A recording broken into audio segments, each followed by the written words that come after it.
Greetings and God bless. So I happen to be looking up um, neurotransmitters, and I saw one about this syndrome, Irukandji syndrome. So apparently, it has an impact on serotonin and other neurotransmitters. So I decided to look up this jellyfish, and it's a very small jellyfish, like the size of the tip of your thumb, and you know it since there is revelation about different uh, venoms that the World Economic Forum is using. For instance, the snail venom, snake venom has found in different injections. It's been used in medicine for decades, maybe hundreds of years. And we know that poisons are used in medicine, and what makes a poison is the dose. So typically, it's a diluted thing, and apparently, these dilutions seem to have a beneficial effect. But being that the World Economic Forum wants to do population control, when they say yay for these things, like they want to kill people, they want to reduce the population. Um, so, you know, when the World Economic Forum or globalists are saying it's going to make things safer, it's going to make things healthier, they're talking about themselves. Human beings are cattle, we are livestock to them, we are disposable, we're worse than pets, we're useless eaters to them. So we tend to assume, oh, when they're talking about things that are going to make things safer, we're assuming that these that we think are fellow human beings, we think they're including us, but they're not. They want to make things safer for their exclusive club. We are not in the club. And so symptoms and consequences of snake and snail venom poison have been occurring the past couple of years, and we're seeing different sudden deaths occurring in newborn babies and athletes, which um,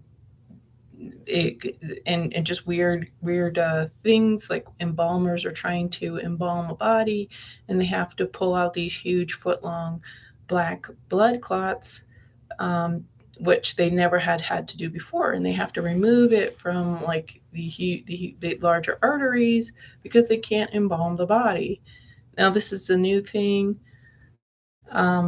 So these are facts, and there's a lot of information about this. So and the injection manufacturers have self-assembling nanotechnology that they have put, and they failed to disclose this. We haven't had informed consent about this, so people are having nanotechnology assembling inside their bodies.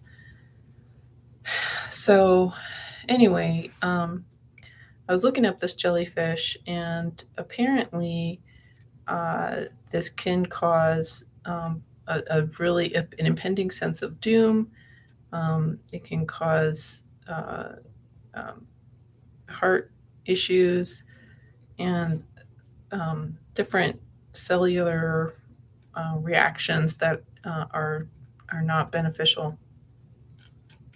So, what they recommend is to diagnose is do an electrocardiogram. Like how many people that have gone in where people thought they had a cold or allergies or something, how many people are given an electrocardiogram?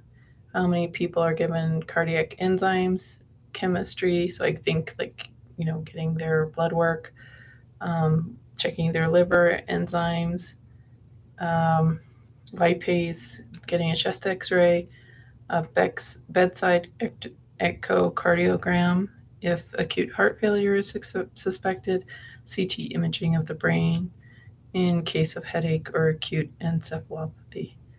And then what the treatment is for somebody who is having this type of jellyfish poisoning, you stabilize the patient. So what's been going on the past couple of years because of this population control agenda that nursing homes and hospitals are participating in because they get money. It's like you get up to $500,000 for each person that you execute with this diagnosis. So they're putting so people who don't have any phlegm, they're put on a ventilator. So that ventilator is eroding the alveoli of the lungs. And so the person is unable to access oxygen because their alveoli has been worn away, sheared by the ventilator. Then they're put on remdesivir, which is this super sedative, as I understand it. And they're deprived of food, they're deprived of water, and their families at times are not allowed to see them. And I'm sure, because these hospitals are all about their bottom line, everybody's like, yeah, bottom line, who cares if you're murdering everybody? But these hospitals, I believe, number one, they're harvesting organs. So they're not only are they getting federal funding for this, but they're also making a whole lot of money on harvesting organs of viable people. And they're telling the families, oh, there's no way they're gonna make it. They're a goner. They've got a 1% chance. And so the families are like, oh, okay, well, you can have the body parts. And everybody's the family members definitely have good intention if there's any family. Like medical providers think it's funny when there's nobody there and when there's no oversight. It's absolutely evil who is in these positions. And people are like, oh, you're a doctor, you must be somebody really great, you're a nurse, you must be, and what's it's like these are people who are there for a paycheck. They're not there to do a service. And you could just look up Yelp reviews or Google reviews of hospitals and nursing homes, and you'll see terrible reviews. And yes, some people do get great service because they have an entourage. When you have a lot of people, a lot of witnesses, and some influential people, and generally I think it has to do with money. When people see you dressed in nice shoes and nice outfits and come in your drive up in your BMW, like people would respect that clout because they assume that you have access to lawyers and influence. But what I've noticed, like when 2020 nurses were talking about people being executed in, they were being intubated and drowning in their own blood, and this was just happening one patient after another. It was low income, disabled, people of color. So it's really disadvantaged people, but wealthy people do also get executed, because I have also stumbled across information about in nursing homes, elderly people with large estates are executed. And I don't know if, I can't remember if it's like the family gets the money or if the state gets the money or the city or the nursing home. I don't know. But so it's not just the poor, but when you don't have an advocate, you are really at the mercy of whoever wants to harvest whatever from you. So anyways, back to treatment. So you stabilize the patient. So this means you give them water and you give them food, and you don't shear off their alveoli of their lungs, and you don't sedate them, and you make sure if they're on, that they're getting sufficient oxygen and whatever. So you also prevent further poisoning. So I bet, because when my dad, he had a family member who was in the hospital, and nurses came in and injected him with all sorts of stuff. I mean, like not tons of times, but they injected him without even telling him what was going on. He asked for one of my family members asked for sleeping pill because he couldn't sleep. And then they came with like this red pill, this big red pill. And he was like, what is it? And they were like, I don't know. And it kept him up all night. So I looked up red red pills, and it was like what came up was like some type of speed. So, and that to me seems like sabotage. It seems like just cruelty. And I have had family members who had kidney failure, and the techs at the dialysis centers were totally abusive, absolutely incredibly evil. Like it was like a Nazi kind of thing. And because the people's lives depended on the dialysis, they put up with this just like psychological torture by the techs, by the people at the dialysis centers. And this is two different family members. So there's incredible evil, no regulation going on. So, anyways, you don't want to keep poisoning the person that is suffering from being poisoned. But does medicine stop poisoning people? No. For some reason, they have their party. There's this thing called a Black Crow party. So medical schools and hospitals will have a Black Crow party where the doctors celebrate the murders, the deaths that they have perpetuated. Of course, people are going to be like, "I've never heard of it. I heard. I learned about this. It's so hideous. People don't even want to hear about it. But anyways, what you need to do is make sure that your loved one is not being poisoned while they're in the hospital. Don't let more injections happen because they do not feel obliged to give informed consent. They have an agenda, um, and it's so complex and vast. I mean, I would avoid being in a hospital at all costs. But if you happen to end up there, avoid avoid getting more poison. And so you want to alleviate additional, like alleviate the effects of the venom. So it seems like there's popular medical procedures that are in injecting venom into people. So people need to learn how to the antidote to the venom. And I've been following some of Dr. Artis's information, and it seems like nicotine is one of the things that can help uh, be a bit of an antidote to um, this kind of poisoning with venom. And then I saw another talk. I forget who the doctor is, but he was talking about doing a fast for 3 to 5 days. So a serious fast. And he was like, intermittent fasting is inadequate. Just like 8 or 10 hours of no food is not going to be sufficient for DNA repair. So, fasting, it seems like nicotine fasting, and of course, doing other healthy things that you probably know to do. But so then control the systemic effects of this envenomation. So I'm no expert, but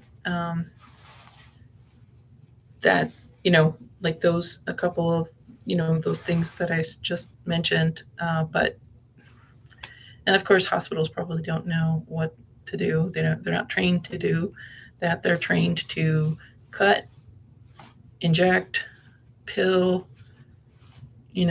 roll you out into the morgue, um, radiate, and then prevent complications associated with this Irukandji syndrome. So let's see. So I'll put this in the description box. Oh, another thing, they were recommending vinegar. So I think you can put vinegar the on the wound site. Uh, and so I wonder if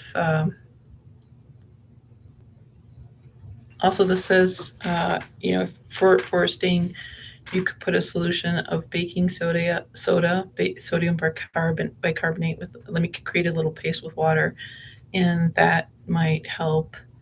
And I guess that there's like stingers that might be left in the skin.